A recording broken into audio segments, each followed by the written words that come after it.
walked on the very thing that was giving him trouble. Come on. Come on.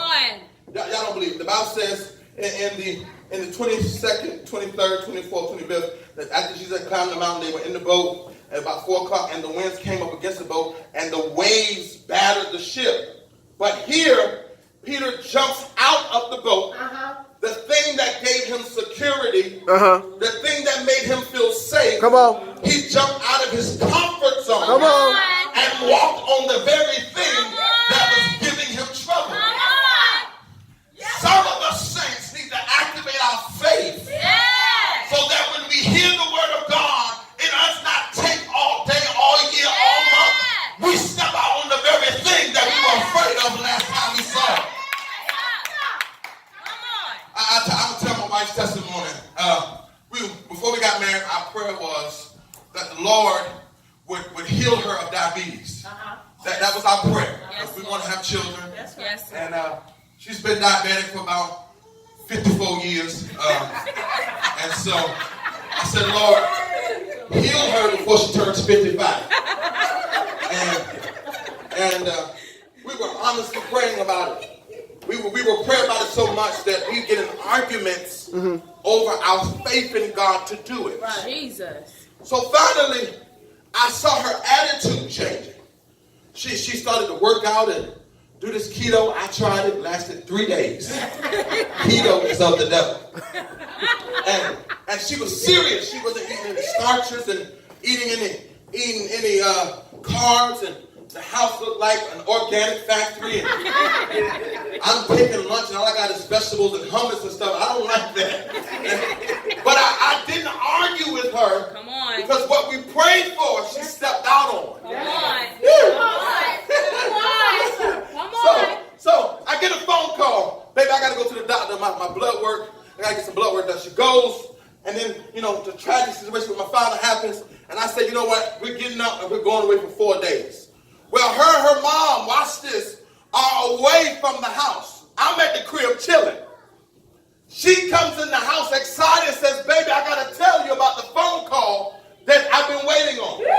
They said my AC levels are down to where they're supposed to be, and they're taking me off medicine. The very thing that had trouble is the very thing she stepped on and didn't have to worry about no more. Look at somebody and say, step on what's been troubling you. Step on what's been troubling you. Take a seat. Jumping out of the boat, Peter walked on water. Thank you, Jesus. And he walked on water. Thank you, Lord. Thank you, Jesus. He walked on water. Come on. To Jesus. At first, it was a ghost. But now they identify him as Jesus. What I want to tell you is, you have to be careful in this season how when you get in the midst of a good place, you misidentify who God is to you. Wow. Because most of us compartmentalize God in such a way that we put him in a box. That's right.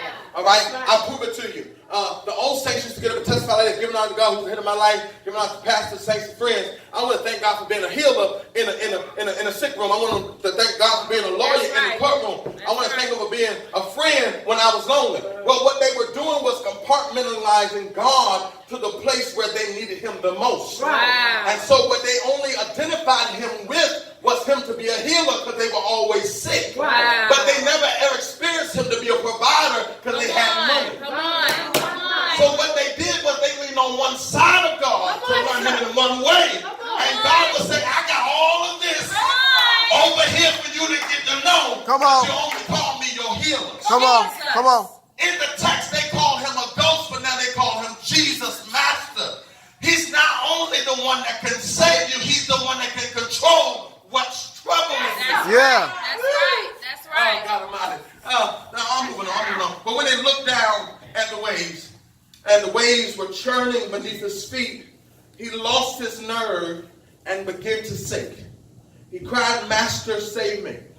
When he looked down at the waves, come on, the very thing he was just walking on, when he looked down, he lost his nerve and started to sink. He lost his nerve and started to sing. I want you to get that. When he looked down, when he took his eyes off of what was saving him, Come on. he lost nerve and began to sink. Most of us are sinking because we're looking at everything around us and not looking at God. Come on. I'll prove it to you. I'll prove it to you. I'm going to come down your road. Most of you are so concerned about your finances in this room that you work more overtime than you come to church. And then wonder why your bills still ain't adding up. All right. It's because you're looking at the resource, not the source. All right. Come closer. Right. You're so worried about your health. You're so worried about the children. You're so worried about this. And you're saying, God, the more I worry, the more I pray, the more I do this, the more things get worse. It's because you're losing nerve and you're losing sight of what God can do. That's right. So what happens is you automatically become consumed by what you see, not what you heard. Come on. Because faith comes by hearing and hearing the word of God. You're so busy listening to everybody else about your situation that the word of God is being drowned out. Wow. Say that. So now what you're seeing outweighs what you heard. Wow. Come on. So most of you heard in your spirit that you should be the head and not the tail. But every time you see your bills, what you see outweighs what you heard. Wow. Come on. I'll prove it to you. Because y'all looking at me like, man, what are you talking about? Here's the truth. I was unemployed, lost a job, wanted to get married, on a cruise. My friends like, man, just go ahead and get married on the boat. They ain't gonna charge you. I said, no, I want a real wedding. I'm too suave to get married on some boat. I want a real wedding. I want her to experience a real wedding. That's right. So the Lord allowed me to get a little ring, nice little 2-carat, 1.5, something like that. I don't remember how much it was, but it was something nice. So I put it on my hand, and all of a sudden, we were strategizing on how to get the wedding and the cost and all these things like this. Mm-hmm. And sooner or later, to the glory of God, her mother and father started calling saying, what do y'all need? Come on. I was driving Uber. I was working. I was preaching, playing, hustling. I won't hustle no drugs. Don't get it twisted. Come on. Be real. They said hustling. Oh, let me get a quarter. I ain't got I was doing right stuff. Let's put that out there.